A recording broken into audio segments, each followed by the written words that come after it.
Okay అన్న, మీ పేరు? శ్రీనివాస్. ఏం చేస్తారు? Computer operator. Computer operator. అలా ఈ 5 సంవత్సరాల్లో వైసీపీ గవర్నమెంట్ పరిస్థితి ఏంటి, రాబోయే ఎన్నికల పరిస్థితి ఏంటి అన్న? ఇద్దరికి ఛాన్సెస్ ఉన్నాయి. వీళ్ళు మంచి చేశారు, వాళ్ళు ఆశీర్వదించింది ఉంది.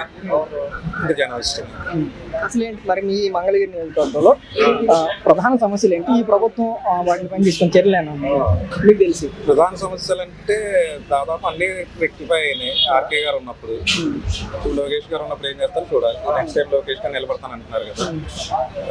మరి అసలు ఎలా ఉంటుంది అంటారు? ఇప్పుడు 2024లో టీడీపీ తరఫున లోకేష్ గారు మాజీ ముఖ్యమంత్రి కొడుకు నిలబడతా ఉన్నారు, అటుపక్క వైసీపీ నుంచి ఏమో మురుగుడు లావణ్య నిలబడతా ఉంది. ఏంటి వీళ్ళిద్దరిలో ఎవరిది? లావణ్య గారి గురించి జనానికి పెద్దగా పరిచయాలు తెలుసు. లోకేష్ గారు అంటే తెలుసు కాబట్టి ఆర్కే గారు ఏమైనా పోటీ చేస్తే ఛాన్సెస్ అంటే లావణ్య గారిని ఇప్పుడే ఇన్ఛార్జ్ గా ప్రకటించేశారు కదా ఇక్కడ వైసీపీ అధిష్టానం. మరి వీళ్ళిద్దరి మధ్య పోటీ జరిగితే ఎట్లా ఉంటుంది అనుకుంటున్నారు? లోకేష్ గారు వస్తారు. లోకేష్ గెలుస్తాడు. ఎంత మెజారిటీ రావచ్చు? లోకేష్ గారు. ఒకవేళ లోకేష్ గారు గెలిస్తే మంగళగిరిని డెవలప్ చేస్తాడు అని నమ్మొచ్చా? నమ్మచ్చు. ఆర్కే చేసిన డెవలప్మెంట్ అంటే ఏం చెప్తారు?